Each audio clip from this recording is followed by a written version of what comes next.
Et oui, comme vous pouvez le constater, a priori, on ne va pas faire de collage tout de suite. Peut-être tout à l'heure, mais ce n'est pas le sujet aujourd'hui.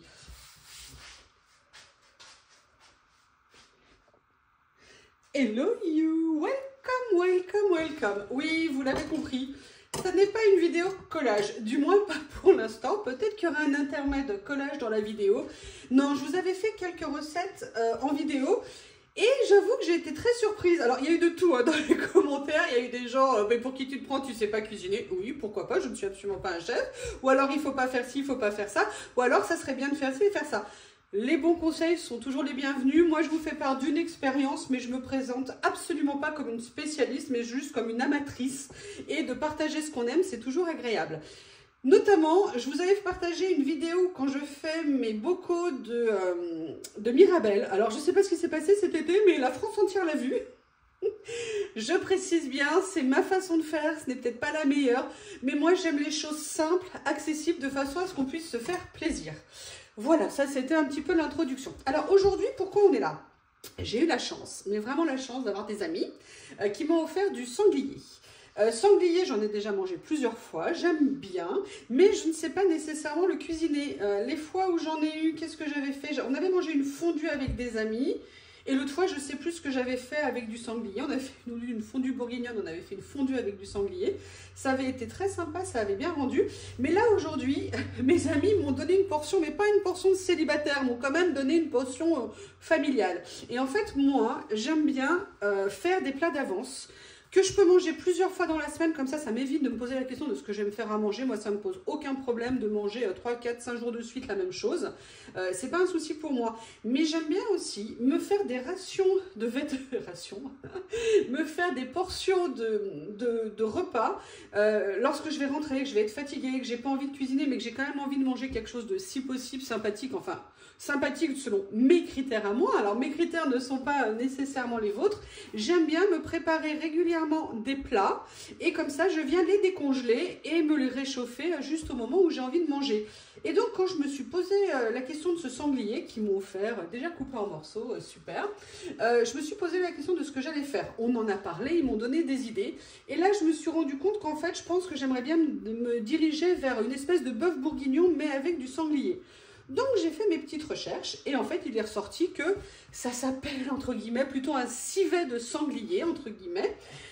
Et j'avoue que c'est quelque chose qui me plaît beaucoup parce que moi j'adore faire des marinades. Mais alors, quand je dois faire des marinades et une cuisson très lente, c'est où ça passe, où ça casse. L'hiver dernier, j'ai voulu faire du paleron en cuisson lente et un jour je l'avais mélangé avec un morceau de bourguignon justement. Le bourguignon était parfait, mais alors le paleron, c'était devenu une pièce tellement dure et c'était en plus un très bon morceau de paleron, je le sais, mais je ne sais pas ce que je lui ai fait, ça a totalement planté. Donc là, j'ai super envie de recommencer, de commencer de faire un esprit bœuf bourguignon, mais avec cette viande-là, en sachant que moi, ce que je vais vous montrer, c'est la recette que j'ai trouvée et ce que je vais lui faire. D'ailleurs, j'ai rajouté un élément qui n'était pas dans la recette que j'avais trouvée. Et on va voir ce que ça peut donner. Est-ce que je vais réussir? Est-ce que je ne vais pas réussir? Sincèrement, je ne sais pas.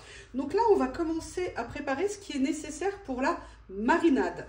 Comme ça, moi, je vais laisser mariner entre 12 et 24 heures. Et après, on passera à la cuisson qui sera lente. Et après, si c'est bon, à la dégustation. Sinon, Bob et Lily auront à manger pour à peu près 6 mois, hein, ça c'est clair. Alors, j'ai préparé un peu à l'avance. Alors, excusez-moi pour le teint, il est rachitique. Mais c'est parce qu'en fait, les feuilles sont tombées au fond du sac. Mais c'était pour vous montrer l'esprit, comment on appelle ça? Bouquet garni. Il faut que j'aille chercher dans le jardin le persil, j'ai oublié.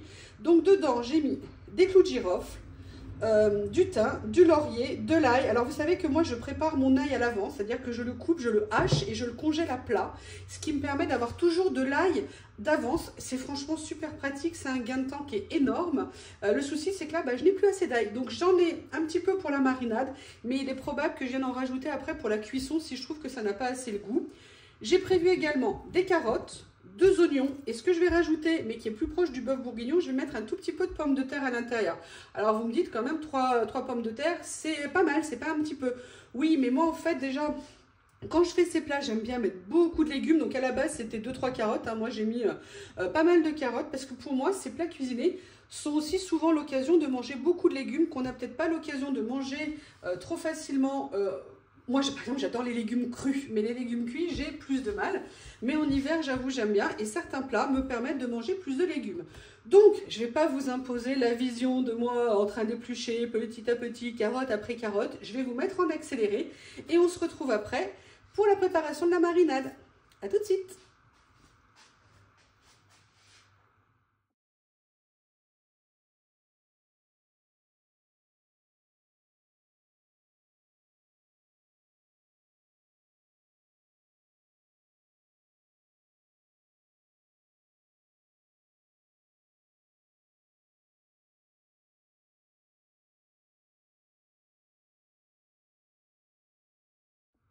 Voilà, je suis allée chercher, vous voyez, j'ai tout préparé. Alors oui, je cuisine parfois entre une mini planche parce qu'avant j'avais tout simplement un plan de travail en pierre, ce qui fait que je me servais à la fois de planche à découper et quand je préparais les aliments, bah, je les posais dessus. Donc là, je ne peux plus m'en servir comme planche à découper parce que maintenant, ça n'est plus en pierre, mais j'ai gardé un peu cette même façon de faire. Donc là, j'ai mes morceaux de viande qui ont été découpés. Je les ai décongelés, je les ai sortis du congélateur il y a longtemps et du frigo également pour qu'ils soient mieux pour la macération, pour la marinade, pardon. Là, je suis allée chercher, alors j'ai très peu de persil, tout simplement parce que ça a tout brûlé cet été au moment de la canicule, comme vous vous en doutez. Et donc, ça a été compliqué d'en ravoir, mais j'ai récupéré un petit peu en espérant qu'il continue à pousser. Voilà, donc là, je vais venir préparer ma marinade, hein. Pas ma macération, ma marinade, c'est mieux comme ça. Donc là, je viens mettre les pommes de terre, les carottes, l'oignon. J'ai mis un oignon et demi, un oignon où je suis venue planter des clous de girofle dedans parce que je vous avoue que les clous de girofle, c'est important pour le goût que ça apporte. Mais on va dire c'est pas top quand vous l'avez. Alors, il faut le mettre sur la dent quand vous avez mal, mais à croquer, c'est vraiment pas sympa.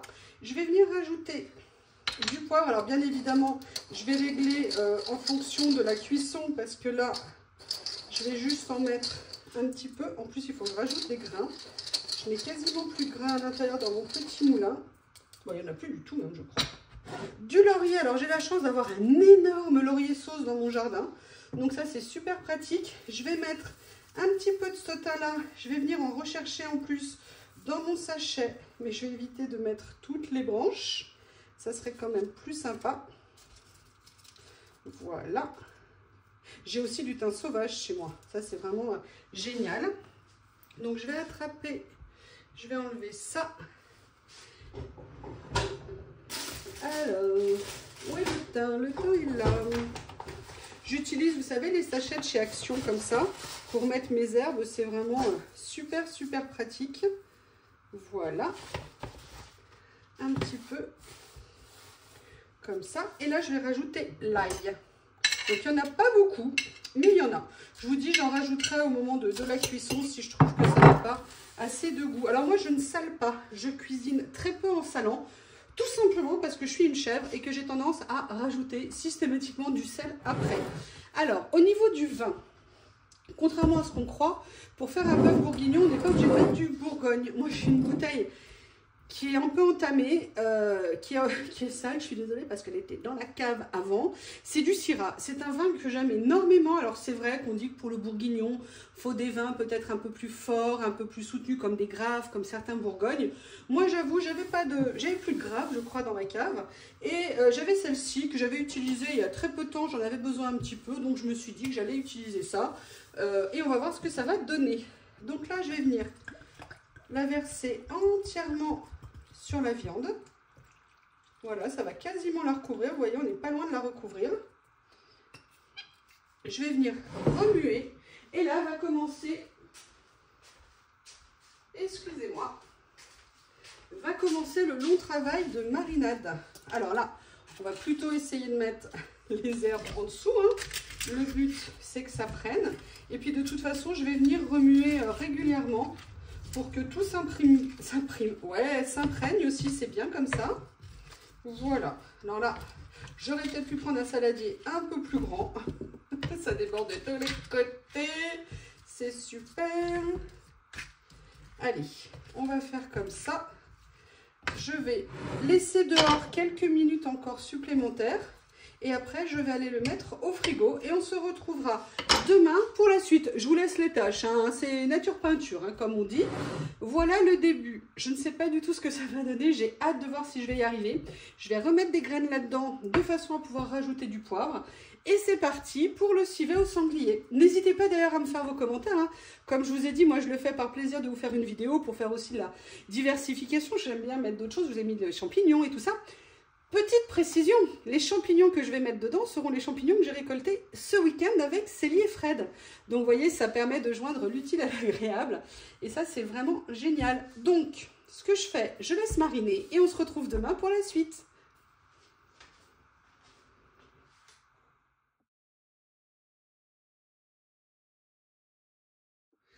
Bonjour, on se retrouve pour la deuxième partie donc, de la préparation. Donc vous voyez, j'ai transféré la marinade dans un plus grand saladier.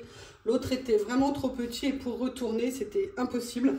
Et comme je suis venue retourner plusieurs fois la marinade, je l'ai transféré dans un grand. Mais là maintenant, avant de m'occuper du traitement de la marinade, parce que là on en est à 18 heures à peu près de marinade, je vais m'occuper des champignons et du lard.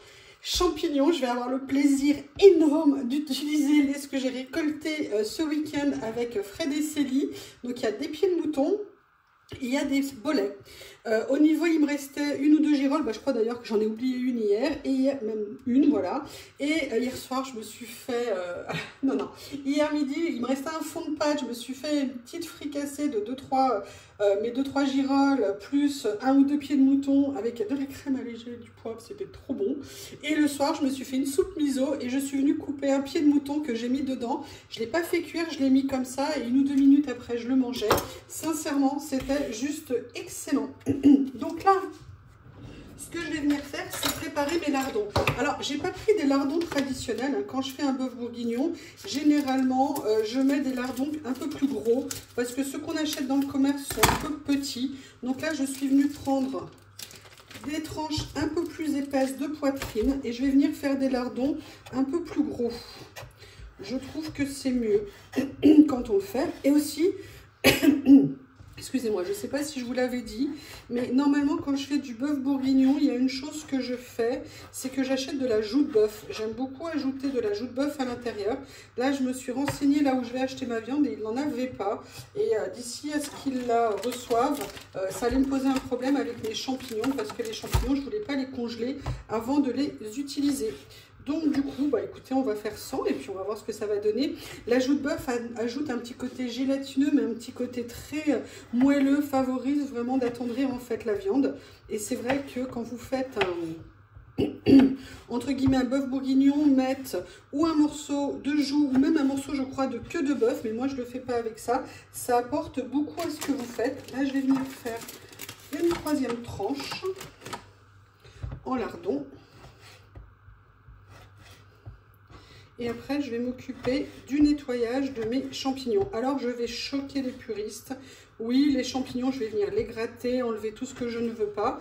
Mais moi, après, je les passe sous l'eau. Alors, je ne les fais pas tremper, je les passe rapidement sous l'eau pour enlever les derniers résidus de terre qu'il pourrait y avoir. C'est quand même beaucoup mieux.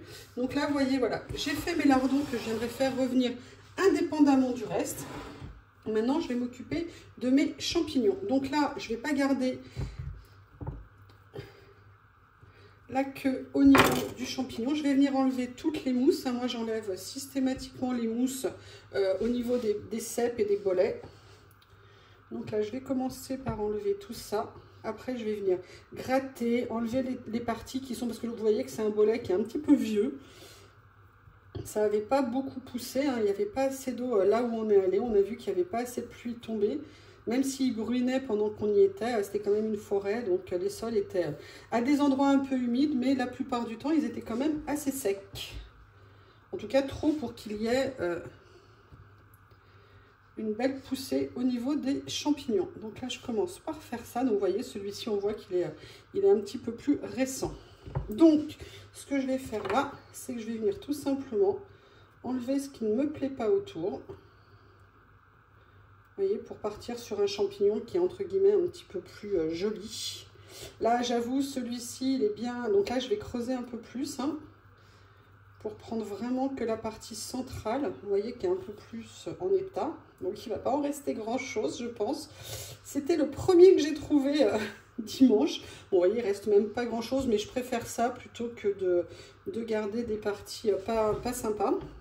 Maintenant, je vais m'occuper des pieds de mouton. Donc là, moi, je viens tout simplement gratter, enlever les racines, hein, quand je les ai bien enlevées. Je viens gratter un maximum ici pour enlever la terre. Et après, je viendrai les passer sous l'eau. Je prépare tout ça et je vous remontre après. Voilà, j'ai nettoyé mes champignons. Maintenant, je vais venir les couper. Alors, comme je vous ai dit, hein, je ne les fais pas tremper sur l'eau. Je les passe juste rapidement sous l'eau pour enlever les résidus de terre un maximum. Après, si je vois qu'il en manque, qu'il en reste encore un petit peu, bien évidemment, je viens les enlever. Je préfère éviter d'avoir, vous savez, des morceaux un petit peu croquants sous les dents quand on ramasse quand on mange nos champignons. Là, je ne vous ai pas tout mis, hein, il y en a. Alors, je ne sais pas si celui-ci... Non, regardez, il est vraiment trop foncé. Donc là, malheureusement, je ne vais pas pouvoir l'utiliser. Ça ne sert à rien de mettre quelque chose qui n'est pas bon à l'intérieur. On a des super beaux pieds de mouton. Oui, aussi, pourquoi je voulais préparer assez rapidement après le ramassage des champignons, tout simplement parce que j'ai appris que les pieds de mouton, s'ils restent trop longtemps conservés à l'extérieur sans être utilisés, ils pouvaient déclencher une certaine amertume. Or, moi, je vous ai dit, hein, je les ai goûtés hier, ils sont absolument pas amers, donc ça serait un petit peu dommage de venir gâcher cette belle récolte. Et pour une fois, j'ai envie de les consommer frais. Donc, voilà. Maintenant, je vais venir les mettre ici en attente. Je vais aller chercher les autres qu'il me reste à découper et on se retrouve pour l'étape suivante. Alors vous voyez, là je vais venir en fait séparer dans un premier temps les morceaux de viande des légumes. Donc vous voyez ma marinade, il y a une feuille qui s'est mise là, super. C'est peut-être la feuille de laurier, je ne sais pas. Je vais venir d'abord enlever les morceaux de viande parce qu'avant de les cuire, je vais essayer d'enlever un maximum d'humidité.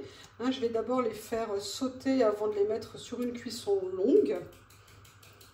Donc là, je vais venir tout simplement les enlever petit à petit. Et après, je vais séparer le vin des légumes.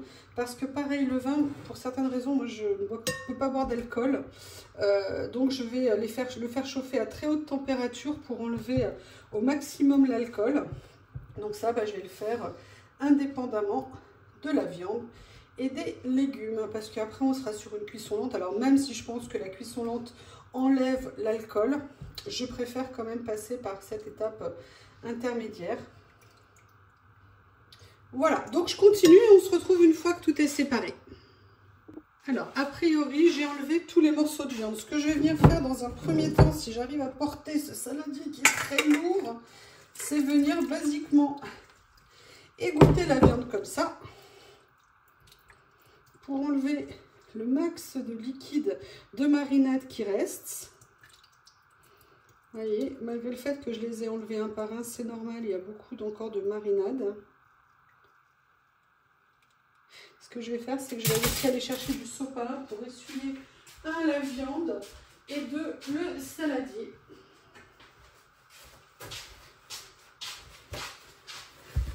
Un petit coup de sopalin pour enlever déjà ça. J'en profite pour passer un petit coup ici.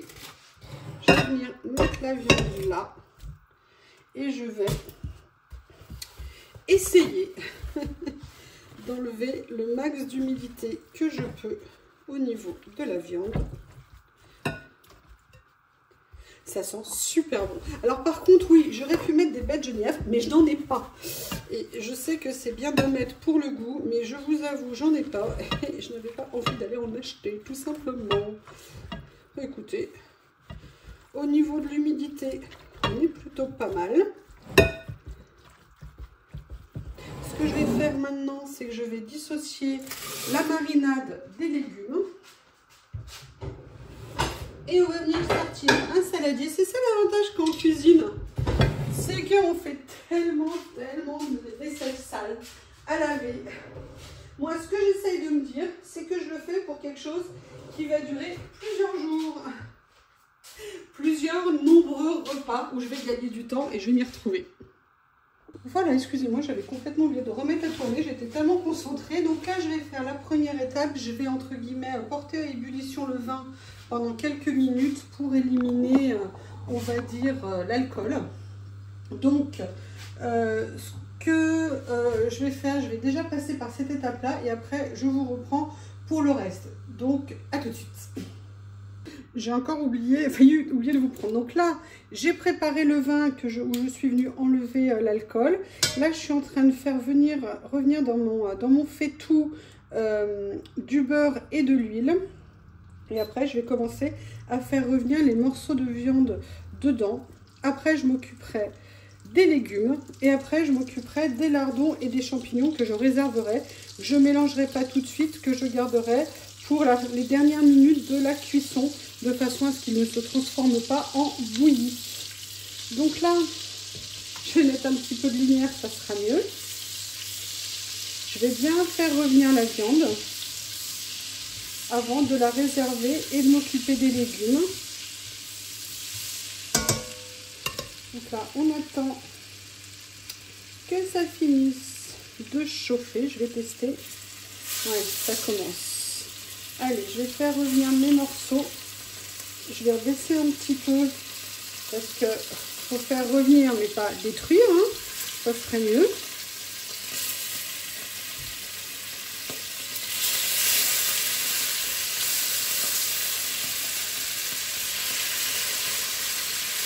C'est pareil, il faut les faire revenir mais pas trop longtemps non plus pour pas que ça vienne nuire à l'idée de la cuisson lente. Donc là, je vais peut-être faire en 2 étapes. Logiquement, on dit qu'il ne faut pas que les morceaux se touchent.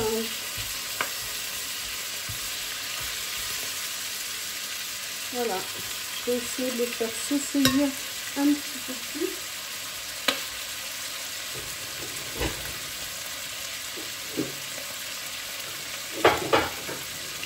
Je vais chercher mon 25e saladier pour une recette. Là, vous voyez, ça y est, ils sont déjà saisis d'un côté. Je vais continuer pour tout le reste et je vous reprends après. Je ne vais pas tout vous faire, sinon ça va être un peu long pour vous quand même. Donc là, vous voyez, je suis en train de faire la deuxième tournée de viande. La première, vous voyez, est assez dorée, mais je n'ai pas voulu faire trop. Parce que je pense que la dernière fois que je me suis plantée pour une viande en marinade, c'est que j'avais fait la partie saisie un petit peu trop longue. Donc là, je vais essayer de corriger et voir ce que ça pourra donner, si c'est la solution. Alors, avant de faire sauter les légumes, je vais d'abord faire sauter à la fois les lardons et les champignons. Ça permettra de donner un meilleur goût, entre guillemets, aux légumes. Donc là, je vais venir bien faire revenir mes lardons. Vous voyez, je les ai fait de bonne taille, hein. Il n'y a pas de doute, ça c'est du lardon. Hein. Alors, pour ceux qui me demandent avec quoi je cuisine, moi je cuisine dans une marmite en fonte. Pourquoi? Parce que la marmite en fonte, c'est quand même ce qui a le meilleur. Je vais mettre la haute, mais j'ai peur que ça fasse trop de bruit. La marmite en fonte, c'est ce qui a une meilleure conduction de la chaleur et une meilleure répartition de la chaleur. Excusez-moi.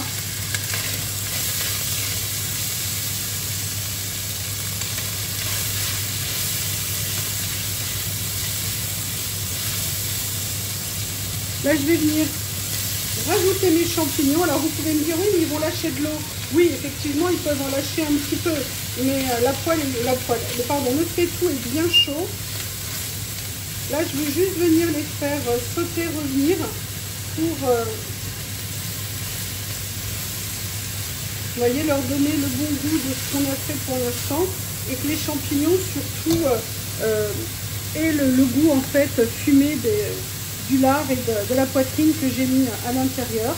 Alors toujours le problème de l'équilibre entre la façon dont on remue un peu trop ou pas assez, toujours le difficile choix de ça, mais je vais essayer de ne pas faire de catastrophe.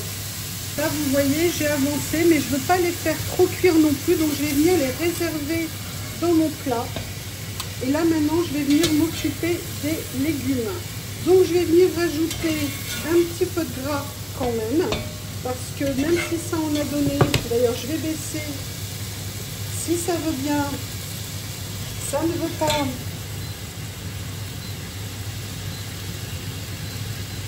Excusez-moi. Ah bah là, ça a carrément arrêté. Les joies de l'induction.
Bon, alors je croyais que ça filmait, mais ça ne filmait plus.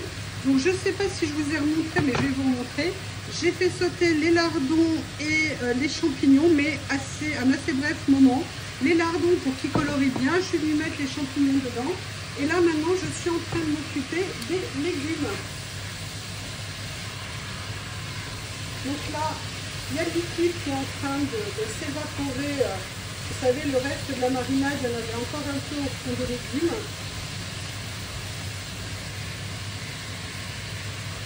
J'enlève les petits morceaux de tige de pain qui restent, les petits morceaux de laurier qui m'a échappé. Je vais aller chercher de la farine parce que vous savez, en farine, oups, je fais attention que tout ne tombe pas, excusez-moi. Je vais vous montrer un petit peu là ici, voilà, au niveau de la cuisson. Et je vais couper la haute, ça sera quand même plus sympa pour vous. Ah, ça va mieux au niveau du bruit. Pas au niveau de la fumée, mais au niveau du bruit. Donc là, j'ai les légumes. Alors ça a baissé. J'ai dû poser quelque chose. Ça a un petit peu baissé. Donc là, j'essaye de remonter la cuisson.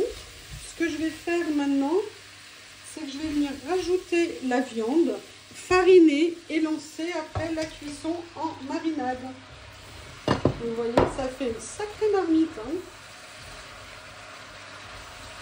Là, je viens bien récupérer les jus de cuisson en dessous avant de fariner. Donc j'ai préparé un petit peu de farine. C'est ça qui donnera l'onctuosité de la sauce. Hein.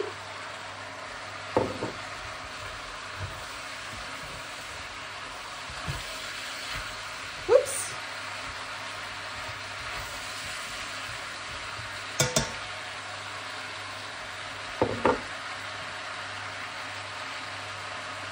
Donc là, je suis venue mélanger, comme je vous ai dit, j'ai fait suer entre guillemets, j'ai fait revenir les légumes après à peu près 5 minutes. Je suis venue rajouter de la viande, remettre le vin. Sincèrement, le vin, essayez plutôt de le faire chauffer avant de l'avoir fait mariner. C'était peut-être pas nécessairement une bonne idée, donc je ne sais pas ce que je vais avoir comme surprise. Du coup, j'ai rajouté un peu de bouillon parce que je trouvais qu'il me manquait vraiment du liquide et qu'en fait, il faut quand même que ça soit bien recouvert. Et maintenant, on va passer en cuisson lente pendant 3 ou 4 heures. Et j'ai mis de côté, comme je vous ai dit, tout ce qui est... D'ailleurs, il y a encore du jus. Bah, je vais dire... Pardon, monsieur Bob. Bob, il est tout excité avec ses odeurs. Je vais venir mettre ça dedans pour le bon goût. Et puis, ça évitera que ça trempe dans l'humidité. Je vais réserver et je viendrai rajouter ça en fin de cuisson. Sincèrement, je pense pas que j'aurai une belle sauce onctueuse. Je pense que je me suis un peu plantée en voulant faire chauffer le vin. Mais écoutez, c'est une expérience que je voulais faire. Je vais vérifier. Peut-être que là, j'ai fait une erreur. Et d'ailleurs, peut-être que vous qui avez l'habitude, vous pourrez me dire ce que j'aurais dû faire. Et puis, ce que je vous propose, on se retrouve dans 3 ou 4 heures pour voir ce que ça donne fini. En espérant que ça soit bien. Sinon, il n'y aura pas de vidéo. Alors, là, on en est à peu près 3 heures à peu près de cuisson. Sincèrement, j'ai goûté, ça se présente très bien. Alors, on a juste une petite différence au niveau du goût de la sauce. On n'a pas vraiment une couleur de sauce au vin. Par contre, on a vraiment l'odeur, on voit bien. Si vous voulez que ça a mariné, c'est la viande et commence à être extrêmement moelleuse. J'ai goûté, hein, vous vous en doutez, que je ne me suis pas contentée.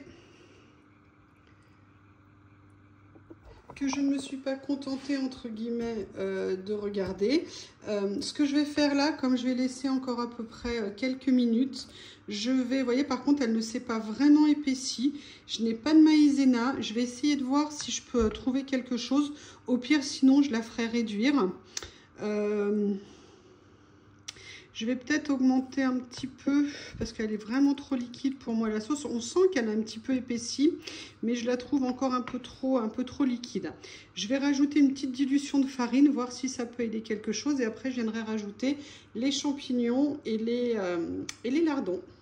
Alors là, je suis venue diluer de la farine dans le bouillon de cuisson. Je vais venir le rajouter. Par contre, en fait, je pense que c'est au niveau des proportions de vin.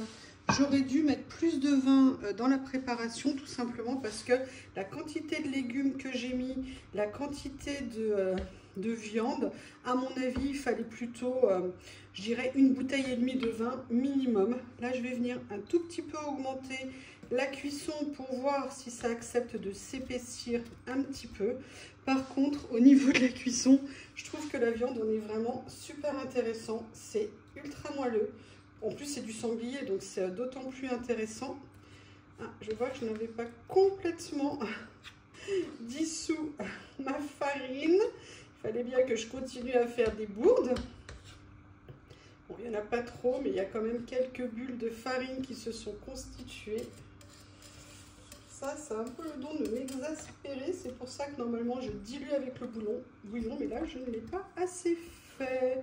Allez, je vais venir m'amuser à les faire fondre. Je vous retrouve un peu plus tard. Voilà, je suis venue enlever les quelques bulles qui restaient blanches. Enfin, vous voyez les grumeaux qui s'étaient formés. Ce que je vais faire, c'est que là, on est en fin de cuisson. Et pour le goût, je vais quand même venir rajouter tout de suite ma préparation. Comme ça, de champignons, comme ça on va avoir. Alors c'est vrai j'aurais pu mettre les lardons avant, mais comme je les avais cuits avec les champignons, j'ai préféré les réserver pour plus tard. Mais là je veux que la fin de la cuisson soit quand même avec ça, pour pouvoir donner un joli parfum. Sincèrement, le goût est très intéressant. La couleur, c'est pas du tout une couleur, on va être clair, de bœuf bourguignon ou quelque chose comme ça, c'est plus... On va dire, je sais pas, un peu une daube. Bon, enfin, moi, ça, j'y connais pas grand-chose. Mais par contre, le goût, on sent bien que la viande, elle a été marinée longtemps avec du vin. Donc, je veux dire, le goût est vraiment super, méga intéressant. Je laisse encore cuire un petit moment et on se retrouve un peu plus tard. Oui, je vous reprends juste quelques secondes avant la fin de la cuisson pour vous parler du matériel de cuisson. Moi, comme je vous l'ai dit, j'utilise des marmites en fonte depuis très longtemps. Quand j'étais étudiante, j'avais acheté une marmite en fonte, vous savez, genre à 10 balles, 20 balles à l'époque, qui m'a duré des années parce que j'avais très vite appris que la cuisson dépendait de la qualité aussi de ce qu'on faisait. C'est pareil, hein, quand je fais un 4 quarts, un cake, je ne le mets pas dans un moule en silicone parce que le moule en silicone n'est pas assez conducteur de chaleur et que je trouve que les cakes montent moins. Et là, pour ce genre de plat, moi j'utilise beaucoup pareil pour la blanquette de veau, des marmites en fonte. Alors après, les marmites en fonte, il y a effectivement tous les prix. Là, il se trouve que c'est une Staub. C'était mon rêve d'avoir une Staub et en fait, j'ai pas pu m'en payer une avant je l'ai eu il y a très peu de temps, mais histoire particulière. Mais en fait, après ma marmite à 10 balles, j'ai économisé très longtemps à un moment donné pour m'acheter Le Creuset. Et un jour, j'ai pu m'acheter avec des promotions, des machins, j'ai pu m'acheter une Le Creuset. C'est vrai, c'est un investissement. Je vais certainement pas vous dire que ça ne coûte pas cher, mais par contre, il y a toujours des promotions. Il faut attendre des promos. Maintenant, on peut les payer en 4 fois sans frais, il y a toujours des possibilités. Pourquoi je vous dis ça? Tout simplement parce que vous voyez sur tous nos réseaux, on nous présente des séries miraculeuses de telle chose ou telle chose, ça ne collera pas, ça ne fera pas ci, ça ne fera pas ça, et la plupart du temps, ça n'est absolument pas vrai. Ce sont des plats qui ont l'air très beaux, qui donnent l'effet qu'on a beaucoup de matériel et que c'est vraiment génial, mais en fait, la plupart du temps, ils vieillissent très mal, et parfois même pour cuisiner, ça n'est pas l'idéal. Moi, mes marmites, j'en ai deux. La deuxième que vous voyez ici, bon là c'est un coup de peau monumental. En fait, moi je fais beaucoup de brocantes. Et en fait, lors d'une brocante, moi j'y vais à 5-6 heures du matin, souvent la nuit, pour faire tout de suite au déballage. Et j'arrive, je traverse un champ, là où j'habite, et je vois cette marmite, mais neuve. Il n'y avait pas une seule trace de cuisson, rien du tout. Et il faisait nuit et je demande, excusez-moi, vous la vendez combien? Et là on me dit 5 €. Je fais, hein, sérieux? Et là, la dame, elle dit, oh, c'est trop cher. Ah non, non, non, je vous la prends. Non, non, non, je vous la prends. Autant vous dire que, voilà, j'ai eu la chance. Alors moi, à la base, je voulais une petite stove hein, pour me faire des plats, vous savez, de plus petite taille. Mais autant vous dire qu'à ce prix-là, je l'ai acheté. Mais ce que je veux vous dire, en fait, par là, c'est juste un retour d'expérience. Quand vous achetez ce genre de marmite, même si vous la payez 100, 150 €, c'est vrai, c'est un vrai budget. C'est quelque chose que vous allez garder à vie. Vous n'aurez plus jamais besoin de racheter une autre marmite. Donc, plutôt que d'acheter des choses qu'on va devoir changer tous les 2, 3, 5 ans, il vaut mieux en avoir moins. Parfois, on n'a pas besoin de 36 casseroles, 12 000 poêles, vous voyez ce que je veux dire. Et parfois, une ou deux qualités, une de qualité d'une taille et une autre d'une autre qualité, de qualité d'autre taille, ça peut largement suffire. Pourquoi je vous dis ça? Je vous dis ça également par rapport aux poêles, parce que moi, je n'utilise pas de poêle Tefal ou de poêle non adhésive, comme par exemple, on trouve chez Action. Alors là, moi, tout ce qui est vaisselle Action de cuisson, j'ai totalement abandonné, parce que ces trucs, c'est de la daube. Je veux dire, moi, la seule fois où j'ai acheté un plat, c'était pour faire mon chapeau à Noël. Une cuisson, tout s'est décollé, le revêtement anti-adhésif s'est décollé, autant vous dire que ça a fini à la poubelle. Non, en fait, je l'utilise là pour faire mes teintures en café pour les papiers, mais c'est vraiment pas intéressant. Alors que moi, j'ai acheté des poêles que j'ai acheté en métal, que j'ai payé un peu plus cher qu'une bonne poêle Tefal, mais par contre je n'achèterai plus jamais de poêle. J'ai une poêle anti-adhésive Tefal de bonne qualité, une sauteuse parce que la gamme de poêles que j'ai ne fait pas de gros plats ou de sauteuses si vous voulez en métal comme j'ai, et mes casseroles sont en inox. Et mes casseroles, vous voyez, il y en a une qui est ici, celle-ci c'est une Tefal, les autres sont Ikea, dites inox, mais je les ai depuis 20 ans.